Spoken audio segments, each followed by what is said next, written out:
Assalamualaikum warahmatullahi wabarakatuh. Hai teman-teman, selamat siang.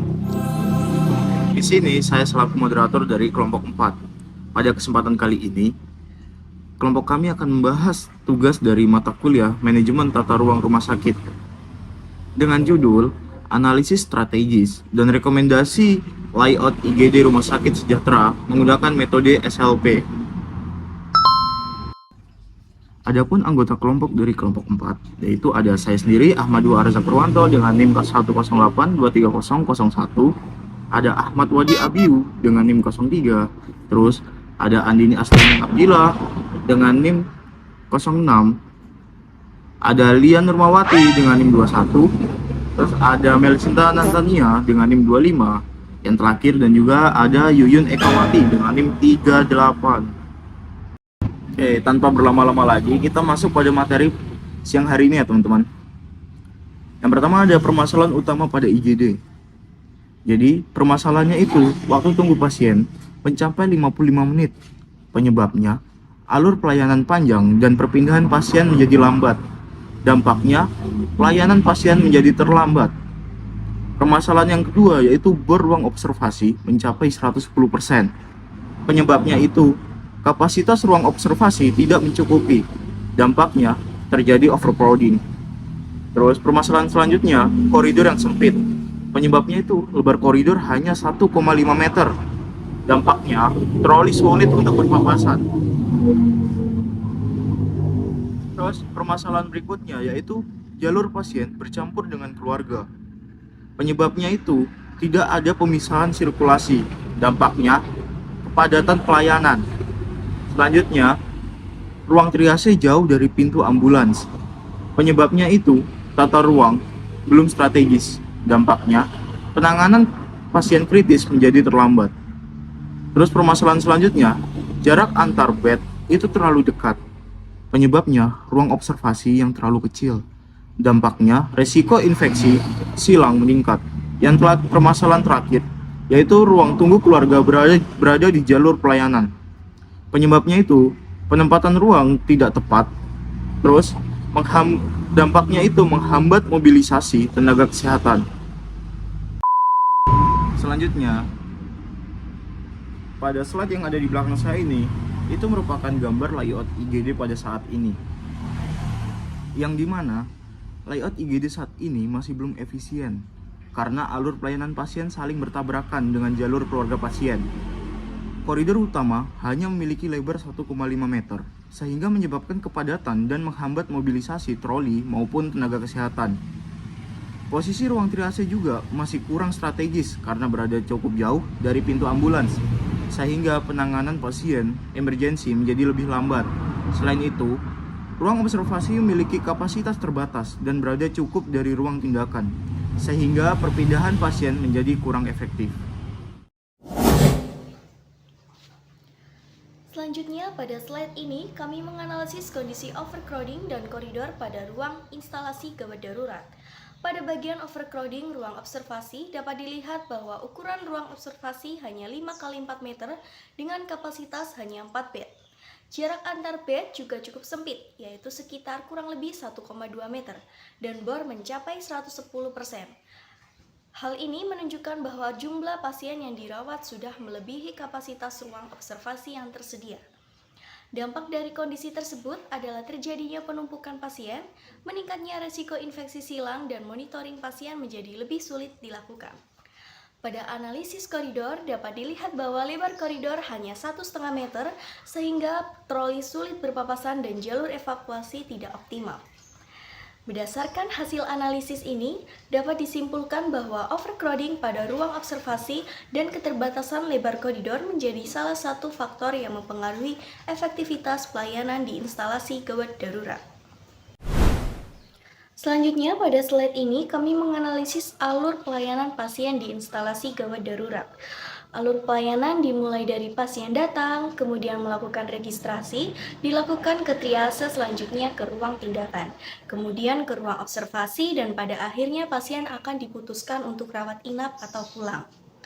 Berdasarkan analisis, terdapat beberapa masalah alur pelayanan, yaitu jalur pasien menjadi bercampur dengan keluarga pasien, terjadi antrian pada proses registrasi dan triase, serta lokasi triase yang cukup jauh dari ambulan. Selain itu, berdasarkan diagram alur terlihat bahwa ruang observasi juga berada cukup jauh dari ruang tindakan, sehingga perpindahan pasien menjadi lebih lambat. Dampak dari kondisi tersebut adalah penanganan pasien emergensi menjadi terlambat. Selain itu, perpindahan pasien juga menjadi lebih lambat.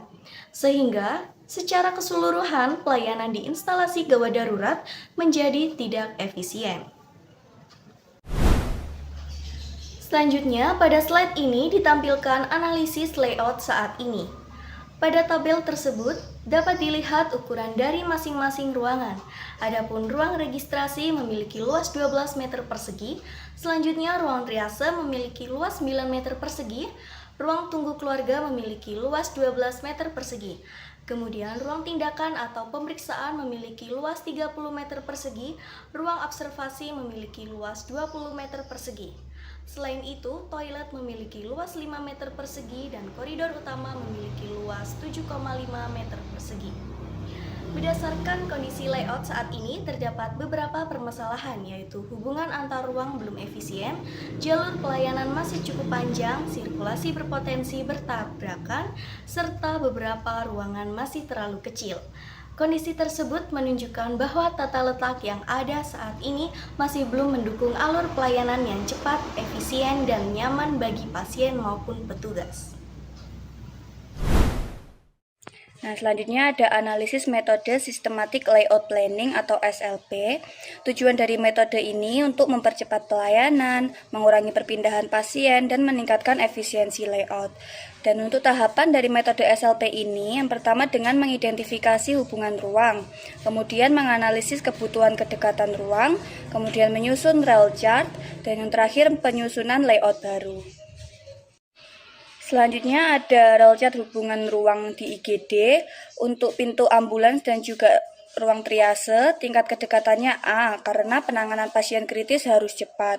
Kemudian ada triase dan juga ruang tindakan, tingkat kedekatannya A karena mengurangi waktu perpindahan pasien. Kemudian untuk ruang tindakan dan juga ruang observasi, tingkat kedekatannya A, alasannya untuk memudahkan monitoring pasien. Kemudian ruang observasi dan juga ruang rawat inap, tingkat kedekatannya dengan huruf E, alasannya untuk mempermudah transfer pasien. Kemudian ruang registrasi dan ruang triase dengan huruf E mendukung proses administrasi. Kemudian ada ruang tunggu dan ruang tindakan dengan kode U karena tidak perlu berdekatan. Dan yang terakhir jalur keluarga dan jalur emergensi dengan kode X, alasannya tidak boleh bercampur. Nah, di sini tersedia gambar rail chart hubungan ruang IGD Rumah Sakit Sejahtera dengan keterangan tingkat kedekatan huruf A yang sangat penting, huruf E penting, huruf I cukup penting, huruf U tidak penting, huruf X tidak diinginkan, dan strip tidak berhubungan. Rail chart menunjukkan hubungan kedekatan antar ruang pada instalasi gawat darurat.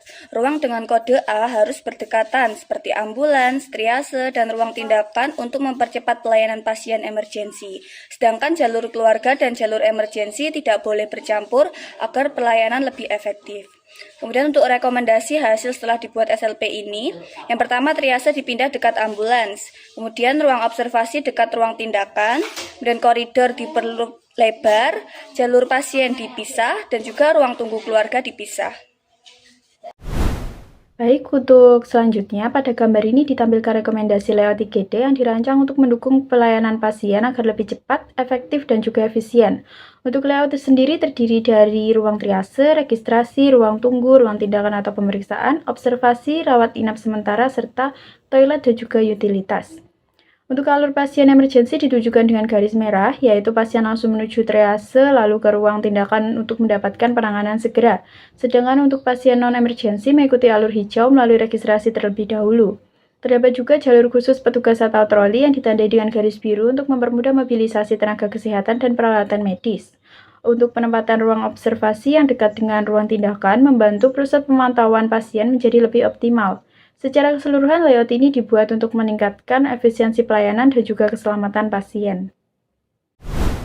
Baik, untuk berikutnya menunjukkan ukuran rekomendasi setiap ruangan pada layout IGD beserta standar pendukungnya. Untuk ruang triase sendiri berukuran 5 x 4 meter dengan luas 20 meter persegi, registrasi non-gawat dengan 4 x 4 meter dengan luas 16 meter persegi, ruang tunggu keluarga 5 x 5 meter dengan luas 25 meter persegi, ruang tindakan atau pemeriksaan dan ruang observasi masing-masing 8 x 6 meter dengan luas 48 meter persegi, rawat inap sementara 4 x 4 meter dengan luas 16 meter persegi, serta toilet dan utilitas 3 x 3 meter dengan luas 9 meter persegi. Untuk koridor utama memiliki lebar sekitar 2,4 sampai 3 meter agar akses pasien dan juga petugas lebih lancar. Untuk tabel sebelah kanan juga dijelaskan standar komponen bangunan seperti lebar pintu utama minimal 1,2 meter, kemudian pintu ambulan 2,5 sampai 3 meter, pintu ruang tindakan dan observasi minimal 1,5 meter, jarak antar bed observasi minimal 1,5 meter, serta tinggi ruangan sekitar 2,8 sampai 3 meter. Jadi secara keseluruhan ukuran ini dibuat agar pelayanan IGD lebih aman, nyaman, dan juga efisien. Analisis rekomendasi. Di lokasi ruang triase. Ruang triase direkomendasikan dipindahkan lebih dekat dengan pintu ambulan agar pasien emergensi dapat segera mendapatkan pemeriksaan awal tanpa keterlambatan. 2. Perluas ruang observasi.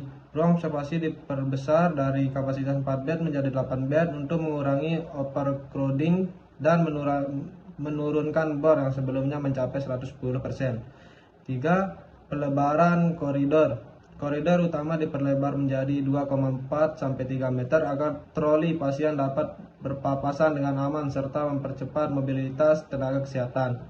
4. Pemisahan jalur pelayanan. Jalur pasien emergensi, non-emergensi, dan keluarga dipisahkan untuk mengurangi kepadatan dan memperlancar alur pelayanan. 5. Pemindahan ruang tunggu keluarga. Ruang tunggu keluarga dipindah ke area luar pelayanan untuk agar tidak mengganggu aktivitas tenaga kesehatan dan perpindahan pasien. Analisis rekomendasi. Komponen lebar koridor.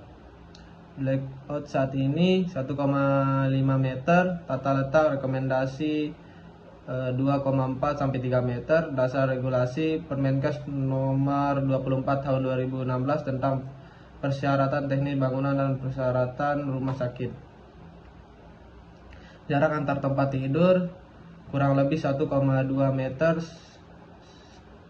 lebih kurang 1,5 meter. Permenkes nomor 40 tahun 2022 tentang persyaratan teknik bangunan prasarana dan peralatan kesehatan. Lebar pintu tindakan 1,2 meter, lebih kurang 1,5 meter. Permenkes nomor 24 tahun 2016. Pintu ambulans 2,3 meter, 2,5 sampai 3 meter. Permenkes nomor 24 tahun 2016. Jalur evakuasi terhambat lancar SENAR edisi 1.1 dan Permenkes nomor 24 tahun 2016.